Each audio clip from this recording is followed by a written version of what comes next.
ಆತ್ಮೀಯ H16 news ಅರ್ಥಾತ್ ಹೇ ಸೀತಾರಾಮಿಗೆ ಸ್ವಾಗತ. ನಾನು ನಿಮ್ಮ MI ಅಥವಾ ಮಲ್ಲಪ್ಪ ಜೋತವರ ಆತ್ಮೀಯರೇ.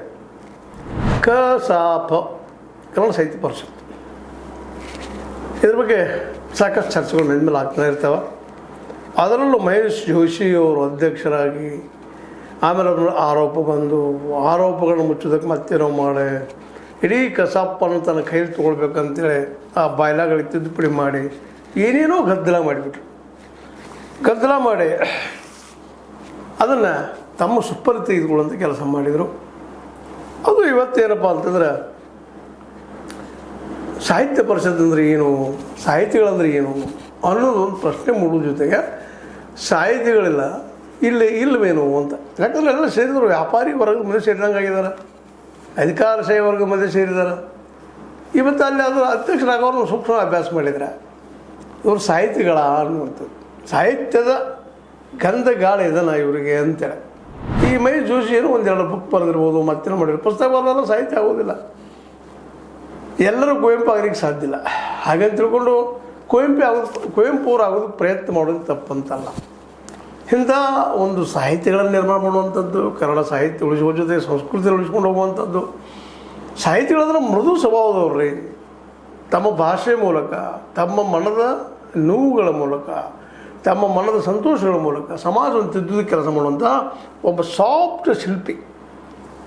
ಆ ಶಿಲ್ಪಿಗೆ ಇವತ್ತು ಕಷ್ಟ ಕೊಡುವಂಥ, ಉಳಿ ಕೊಡುವಂಥ ಕೆಲಸ ಆಗಿದೆ. ಆ ದಿಶೆಯಲ್ಲಿ ನಮ್ಮ ರಾಜೇಂದ್ರ ಚೆನ್ನಿಯವರು ಸ್ಪಷ್ಟವಾಗಿ, ಪ್ರೊಫೆಸರ್ ರಾಜೇಂದ್ರ ಚೆನ್ನಿಯವರು ವಿಮರ್ಶಕರು, ಸಾಹಿತ್ಯ ವಿಮರ್ಶಕರು. ಈಗ ಸ್ವಲ್ಪ ಕಟುವಾದ ಶಬ್ದಗಳನ್ನು ಬಳಸಿದ್ದಾರೆ. ಇದೇನಪ್ಪ ಇದು ಕಸಾಪಾಯನ ಅಧ್ಯಕ್ಷರದ್ದು ಸರ್ಕಾರದ್ದು ಅಂತ ಪ್ರಶ್ನೆ ಮಾಡ್ತಾ ಇದ್ದಾರೆ. ಕನ್ನಡ ಸಾಹಿತ್ಯ ಪರಿಷತ್ತು ಅದರ ಅಧ್ಯಕ್ಷರದ್ದು ಸರ್ಕಾರದ್ದು ಅಲ್ಲ, ಅದು ಕನ್ನಡಿಗರಿಗೆ ಸೇರಿದ್ದು, ಅದರ ಸ್ವಾಯತ್ತತೆ ಉಳಿಯಬೇಕು. ಸ್ವಾಯತ್ತತೆ, ಅದರ ಸ್ವಾತಂತ್ರ್ಯ, ಅದು ಸ್ವವಿಮರ್ಶೆ ಮಾಡ್ಕೊಳ್ಳೋಂಥದ್ದು, ಸ್ವರಚನೆ ಮಾಡುವಂಥ ಕೃತಿತ್ವ ಶಕ್ತಿ ಉಳಿಸ್ಕೋಬೇಕು. ಅದು ಯಾರ್ಯಾರ್ದೋ ಮಾತಿಗೆ ಅದು ಬಗ್ಗುವಂಥದ್ದು ಆಗಬಾರ್ದು ಅತ್ಯಂತ ಕಠೋರ ಶಬ್ದಗಳನ್ನು ಬಳಸಿದ್ದಾರೆ. ಅದರಲ್ಲೂ ಮಹೇಶ್ ಜೋಶಿ ಅಂತವ್ರಿಗೆ ಜಾಗಿದಲ್ಲ. ಅವ್ರು ರಾಜಕೀಯ ಮಾಡ್ಕೊಳ್ಳಿದ್ರೆ ರಾಜಕೀಯ ಮಾಡ್ಕೊಳ್ಳಿ, ಹೊರಗೆ ಬೇರೆ ಬೇರೆ ಸಾಕಷ್ಟು ಸಂಸ್ಥೆಗಳಿದ್ದಾವೆ. ಸಾಹಿತ್ಯ ಕ್ಷೇತ್ರಕ್ಕೆ ಯಾಕಪ್ಪ ಅವ್ರಿಗೆ ಬೇಕಾದ್ರೆ ಇಲೆಕ್ಷನ್ ಇತ್ತು, ರಾಜಕಾರಣ ಆಗಿ ಹೋಗೋರು. ಪಾಪ ಸಾಹಿತಿಗಳ ನಡುವೆ ಈ ರಾಜಕೀಯ ಮಾಡುವಂಥ, ಬಾಯ್ಲಾ ತಿದ್ದುವಂಥ ವ್ಯಕ್ತಿಗಳು ಬೇಕಾ ಅನ್ನೋ ಪ್ರಶ್ನೆಯಲ್ಲಿ ಇವತ್ತು ಮೂಡ್ತಾರೆ. ಯಾಕಂದ್ರೆ ನೀವು ಇತಿಹಾಸ ಪುಟಗಳು ತೆಗೆದು ನೋಡಿದಾಗ ಸಾಹಿತಿಗಳು ಹೌದು ಬದಲಾವಣೆಗೆ ಕಾರಣಕರ್ತರು, ಆದರೆ ರೆವಲ್ಯೂಷನ್ ಅಲ್ಲ, ಎವಲ್ಯೂಷನ್. ಹಾಗಿದ್ರು ರೆವಲ್ಯೂಷನರಿ ರೈಟರ್ಸ್ ಬಂದಿಲ್ಲ ಅಂತಲ್ಲ, ಬಂದು ಹೋಗಿದ್ದಾರೆ, ಅವರು ಬಂದಿದ್ದಾರೆ. ರೆವಲ್ಯೂಷನರಿ ರೈಟರ್ಸ್, ಬಂಡಾಯ ಸಾಹಿತ್ಯ, ಹೊಸಗನ್ನಡ ಸಾಹಿತ್ಯ, ನವ್ಯ ಸಾಹಿತ್ಯ, ಹಳಗನ್ನಡ ಸಾಹಿತ್ಯ, ಅನೇಕ ಏನೋ ಹಂಗೆ ಡಿವೈಡ್ ಮಾಡ್ತಾನೆ ಹೋಗ್ಬೋದು. ಇದನ್ನು ಸಾಹಿತ್ಯದಲ್ಲೇ ಕಾಲಕ್ಕೆ ತನ್ನ ರೂಪಗಳನ್ನು, ಸಾಹಿತ್ಯದ ತನ್ನ ಮನೋಗತ ವಿಚಾರಗಳನ್ನು, ತನ್ನ ಅನುಭವಗಳನ್ನು ಬದಲಾಯಿಸ್ತಾ ಹೋಗ್ತಾ ಇರ್ತದೆ. ಅದು ಪರಿವರ್ತನೆ ಜಗದ ನಿಯಮ. ಇಲ್ಲೂ ಸಾಹಿತ್ಯಗಳು ಸಹಿತ ಅಷ್ಟ. ಆದ್ರೆ ಸಾಹಿತ್ಯ ಕ್ರಾಂತಿನ ಮಾಡ್ತೈತಿ ಅಂತಲ್ಲ, ಇರಬೇಕಲ್ಲ, ಪ್ರತಿಭಟನೆ ಇರಬೇಕು, ಹೋರಾಟ ಇರಬೇಕು, ಎಲ್ಲ. ಆದರೆ ಎಲ್ಲ ಅಹಿಂಸಾತ್ಮಕವಾಗಿ. ಹಾಗೆ ತಿಳ್ಕೊಂಡು ಈಗ ಕಮ್ಯುನಿಸ್ಟ್ ರಾಷ್ಟ್ರಗಳಲ್ಲೇ ಕ್ರಾಂತಿಗಳಾಗಿದ್ದಾವೆ. ಅಲ್ಲಿ ಅನೇಕ ಲೇಖಕರು ಬಂದು ಹೋಗಿದ್ದಾರೆ. ಟಾಲ್ಸ್ಟಾಯ್ ಅಂತ ವ್ಯಕ್ತಿ ಗಾಂಧೀಜಿಯವ್ರಿಗೆ ಮಾರ್ಗದರ್ಶಕ ಆದಂಥವ್ರು, ಅಹಿಂಸೆಯನ್ನು ಬೆಳೆಸೋದಕ್ಕೆ ಕಾರ್ಯಕರ್ತರಂಥವ್ರು, ಅಂಥ ಸಾಹಿತಿಗಳು ಇದ್ದಾರೆ. ಕ್ರಾಂತಿ ಮಾಡಿ ಬದಲಾವಣೆಗೆ ಹಾದಿ ಮಾಡಿದಂಥವ್ರು ಇದ್ದಾರೆ. ಆದರೆ ಈ ಸಾಹಿತಿಗಳು ಇದ್ದಂಥ ಈ ಕನ್ನಡ ಸಾಹಿತ್ಯ ಪರಿಷತ್ತ ಇವತ್ತೇನಾಗಿ ಬಿಡೋದಪ್ಪ ಅಂತಂದ್ರೆ ವ್ಯಾಪಾರ ಮಾಡುವಂಥವ್ರ, ಸಾಹಿತ್ಯದ ಮೇಲೆ ದಂಧೆ ಮಾಡುವಂಥವ್ರ ಒಳಗೆ ಸೇರಿ ಸಾಹಿತ್ಯ ಪರಿಷತ್ ಮೌಲ್ಯವನ್ನು ಕಳೆದುಬಿಟ್ಟಿದ್ದಾರೆ ಅನ್ನುವಂಥ ಮಾತುಗಳು. ಅದರಲ್ಲೂ ಮುಖ್ಯವಾಗಿ ಲೇಖಕಿ ವಸುಂಧರಾ ಭೂಪತಿಯವರು 112 ವರ್ಷದ ಇತಿಹಾಸದಲ್ಲಿ 100 ವರ್ಷ ಮೂಲ ಆಶಯದಂತೆ ಕಸಾಪ ಕೆಲಸ ಮಾಡಿದೆ. 112 ವರ್ಷದ ಇತಿಹಾಸದಲ್ಲ, 100 ವರ್ಷ ಸಾಹಿತ್ಯದ ಮೂಲ ಆಶಯ, ಕವಿಯ ಮೂಲ ಆಶಯದಂಗೆ ಕೆಲಸ ಕನ್ನಡ ಸಾಹಿತ್ಯ ಪರಿಷತ್ ಮಾಡಿದ. ಕನ್ನಡದ ಸಂಸ್ಕೃತಿ ಸೊಬಗು ಎಲ್ಲ ಉಳಿಸ್ಕೊಂಬಂಥದ್ದು. ಆದರೆ ಕಳೆದ 12 ವರ್ಷಗಳಿಂದ ಏನು ಮಹೇಶ್ ಜೋಶಿಯವರು ಬಂದರು, ಎಲ್ಲ ಬದಲಾಯಿತು ಅನ್ನುವಂಥ ಮಾತಿಲ್ಲ. ಡೆಮೋಕ್ರಸಿ ಬೇಕೋ ಬೇಡೋ ಮಾತಲ್ಲ, ಡೆಮೋಕ್ರಸಿ ಬೇಕು. ಆದರೆ ಸಾಹಿತಿಗಳ ಮಧ್ಯದಲ್ಲಿ ಆಗ್ಬಿಟ್ಟಿದ್ದು ವ್ಯಾಪಾರಿ ತಂದು ನಿಲ್ಲಿಸೋದಿಲ್ಲ.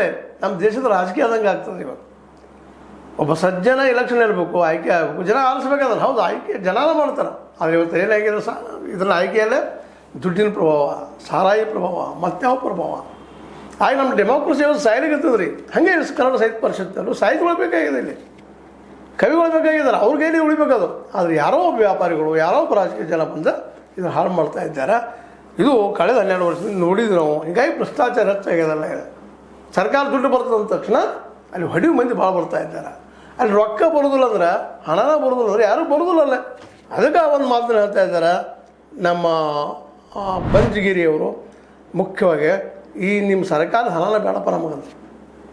ನೀವು ಸರ್ಕಾರದ ಹಣ ಕೊಟ್ಟರೆ ಇವೆಲ್ಲ ಗಾಲ್ ಶುರುವಾಗಿಬಿಡುತ್ತೆ. ದುಡ್ಡು ಕೊಡಾಗೈತೆ ಕೂಡಲೇ ನಾವು ಊಟ ಹಾಕಿಸ್ತೀವಿ, ಕವಿಗಳು ಮತ್ತೆ ನಾವು ಮಾಡ್ತೀವಿ ಅಂತ ಹೇಳ್ತಾರೆ. ದುಡ್ಡು ಹಿಡಿ ಮಂದಿ ಸೇರ್ತಾರಲ್ಲಿ. ಒಂದು ಊಟಕ್ಕೆ 50-60 ಖರ್ಚು ಹೋಗೋಲ್ಲಿ 100, 200, 300 ರೇಟ್ ಹಚ್ಚೆ ದುಡ್ಡು ಹಿಡಿ ಮಂದಿ ಬರ್ತಾರಲ್ಲೇ. ಯಾರಿಗೆ ಆಸಕ್ತಿ ಐತಿ, ಯಾರು ಸಾಹಿತ್ಯ ಬಗ್ಗೆ ತಿಳ್ಕೊಬೇಕೈತೆ ಅಷ್ಟೇ ಬರಲಲ್ಲೇ. ಅದಕ್ಕೆ ದುಡ್ಡು ಬೇಡಪ್ಪ ಸರ್ಕಾರ ದುಡ್ಡು ಬಂದ ತಕ್ಷಣ ಸರ್ಕಾರ ಹೇಳಿದ್ರೆ ನಾವು ಕೇಳಬೇಕಾಗ್ತದೆ. ದುಡ್ಡು ನಮ್ಮ ಮನಸ್ಸದ ಅದು ಬೇಡ. ಬಂಜಗಿರಿಗಳು ಹೇಳ್ತಾ ಇದ್ದಾರೆ. ಅನೇಕ ಕೂಡಿರ್ತಾರೆ ಸಾಹಿತಿಗಳು ಇದೇ ಮಾತನ್ನು ಮಾತಾಡ್ತಾ ಇದ್ದಾರೆ. ಅಲ್ಲೇ ಒಂದು ಸಮಿತಿ ಮಾಡಿರಿ ಪರಿಷತ್ತ. ಆ ಸಮಿತಿ ಪ್ರಕಾರ ನಡೀಲಿ ಎಲ್ಲನೂ, ಅಧ್ಯಕ್ಷನ ಪ್ರಕಾರ ಅಲ್ಲ. ಡೆಮೋಕ್ರಸಿ ಹಲವರು ಕೈಲಿರಬೇಕದು, ಒಬ್ಬನ ಕೈಯಿಲ್ಲಲ್ಲ ಅಂತೇಳಿ ಸ್ಪಷ್ಟವಾಗಿ ಪ್ರತಿಪಾದನೆ ಮಾಡ್ತಾ ಇದ್ದಾರೆ. ಅದೇ ಕಾಲಕ್ಕೆ ಎಲ್ಲ ಸಾಂಸ್ಕೃತಿಕ ಸಂಸ್ಥೆಗಳು ಅವಸಾನದ ಕಾಲದಲ್ಲಿವೆ. ಯಾಕಂದರೆ ದುಡ್ಡಿನ ವ್ಯವಹಾರ ಬಂದ ತಕ್ಷಣ ಅವಸಾನ ಆಗೋದಿಲ್ಲ. ದುಡ್ಡಿಗೆ ಮಹತ್ವ ಬಂದಾಗ ನಿಜವಾದ ಸಾಹಿತ್ಯದ, ಕವಿ ಸಾಹಿತ್ಯನ, ಕಲಾಕಾರನ ಸಾಹಿತ್ಯ ದುಡ್ಡಿಗೆ ಮಾರ್ಕೊಳ್ಳೋಯ್ತ ತಕ್ಷಣ. ಹೀಗಾಗಿ ನಮ್ಮಲ್ಲಿ ಸಾಹಿತ್ಯ ಅನ್ನುವಂಥದ್ದು ಸಾಹಿತ್ಯ ವ್ಯಾಪಾರ ಕೇಂದ್ರ ಆಗಲಿ, ಆದರೆ ಸಾಹಿತ್ಯ ವ್ಯಾಪಾರ ಕೇಂದ್ರ ಆಗ್ತಾ ಇದ್ದಾನೆ. ನಾನು ದುಡ್ಡು ಕೊಟ್ಟಿಟ್ಟು ಬರೀತೀನಿ ಇಷ್ಟು ಮಾಡ್ತಂತಲ್ಲ, ಅಂಥ ಮೌಲ್ಯ ಅದಕ್ಕೆ ಬರಲಿ, ತ್ಯಾಗಕ್ಕೆ ಕೊಂಡು ಓದುವಂಥ ಮನೋವೃತ್ತಿ ಬೆಳೀಲಿ ಅಂತ ಸಾಹಿತ್ಯಗಳು ಬರಲಿ ಅನ್ನೋಂಥ ಮಾತನ್ನು ಹೇಳ್ತಾ, ಆ ಒಂದು ಸಂದರ್ಭದಲ್ಲಿ ಅನೇಕ ಒಳ್ಳೆಯ ಲೇಖಕರು ಮತ್ತು ಅದೇ ಕಾಲಕ್ಕೆ ಏನಪ್ಪ ಅಂತಂದ್ರೆ ಕವಿಗಳು ಭೇಟಿಯಾಗಿ ಅದರಲ್ಲೇ HL ಪುಷ್ಪ, RJ ಹಳ್ಳಿ ನಾಗರಾಜ, ಮುಂದೆ MA ಪೊನ್ನಪ್ಪ, BM ಹನೀಫ, ಪ್ರದೀಪ್ ಮಾಲ್ಗುಡಿ, ಮುಂದೆ CK ರಾಮೇಗೌಡ, ಸಂಧ್ಯಾ ರೆಡ್ಡಿ, ಮಾವಳ್ಳಿ ಶಂಕರ, ಮಂಜುಳಾ ಶಿವಾನಂದ, ವಿಜಯಕುಮಾರ, ಭಕ್ತರಹಳ್ಳಿಯ ಕಾಮರಾಜ, ಇದು ಅನೇಕ ಲೇಖಕರು ಬಂದಿದ್ದಾರೆ, ಸಾಹಿತಿಗಳು ಬಂದಿದ್ದಾರೆ. ಅಗ್ರಹಾರ ಕೃಷ್ಣಮೂರ್ತಿ, ಕರಿಗೌಡ ಬಿಚ್ಚನಹಳ್ಳಿ, ಪಾರ್ವತೇಶ್ ಬಿಳಿದಾಳೆ, ಸಂಗಡಗರಾದ ನಾಗೇಶ್ ಕಾಳೇನಹಳ್ಳಿ, ಧರಣೇಶ್ ಬುಕ್ಕನಕೆರೆ, ಶಿವಕುಮಾರ್ ದೇಶಿ, T ಲಕ್ಷ್ಮೀನಾರಾಯಣ, ನಂಜುಂಡಪ್ಪ, ಅನೇಕ ಸಾಹಿತಿಗಳು ಭಾಗವಹಿಸಿ ಇವತ್ತು ಕಸಾಪ ಉಳಿಬೇಕಾಗಿತ್ತಪ್ಪ ಅಂದ್ರೆ ನಿಮ್ಮ ಸರ್ಕಾರ ನೆರವು ಬೇಡ. ಮತ್ತು ಇದು ಮೂಲ ಆಶಯ ಇರೋದಪ್ಪ, ಬೈರ ಬದಲಾಗೋದು ಮೊದಲೇ ಬೇಕಾಗಿಲ್ಲ. 112 ವರ್ಷಗಳಿಂದ 100 ವರ್ಷಗಳಿಂದ ಏನದನ್ನು ಬೈರ, ಅದ್ರ ಪ್ರಕಾರ ನಾವು ಸಮಿತಿ ಮಾಡಿಕೊಂಡ ಕವಿಗಳು ಲೇಖಕರು ಮಾತ್ರ ಭಾಗಿಯಾಗುವಂಥ ಒಂದು ವ್ಯವಸ್ಥೆ ಅಂತಂದರೆ ಯೋಗ್ಯ ಅನ್ನೋ ಮಾತನ್ನು ಚರ್ಚೆ ಮೂಲಕ ಮಾತಾಡಿದ್ದಾರೆ.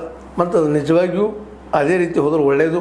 ಇದರಲ್ಲಿ ವ್ಯಾಪಾರಿಗಳಾಗಿರ್ಬೋದು, ರಾಜಕಾರಣಿಗಳಾಗಿರ್ಬೋದು, ಮಹೇಶ್ ಜೋಶಿ ಅಂತ ವ್ಯಕ್ತಿಗಳಾಗಿರ್ಬೋದು, ಅವ್ರಿಗೆ ಆ ವಿಂಗದವ್ರದರ ಮಾತು ಬೇರೆ. ಅವ್ರು ಲೆಫ್ಟ್ ವಿಂಗರ್ ಇರಲಿ, ರೈಟ್ ವಿಂಗರ್ ಇರಲಿ. ಯಾಕೆ ನಮ್ಮ ಅಡಿಗರು ರೈಟ್ ವಿಂಗದವ್ರಿದ್ದರು, ಲಂಕೇಶ್ ಅಂತವರು ಸಮಾಜವಾದಿಗಳಿದ್ದರು, ಅನೇಕ ಕವಿಗಳು ಲೆಫ್ಟ್ ವಿಂಗದವರಿದ್ದರು. ಬಂಡಾಯ ಸಾಹಿತಿಗಳು ನಮ್ಮ ಚಂದ್ರಶೇಖರ್ ಪಾಟೀಲ್ರು, ಅವರು ಕಮ್ಯುನಿಸಮ್ ವಿಚಾರದಲ್ಲಿ ಬಂದಂಥವರಾಗಿದ್ದರು. ಅನೇಕ ಬಂಡಾಯ ಸಾಹಿತಿಗಳು ಸಹಿತ ಇವತ್ತು ಬರಗೂರು ರಾಮಚಂದ್ರಪ್ಪನವರು.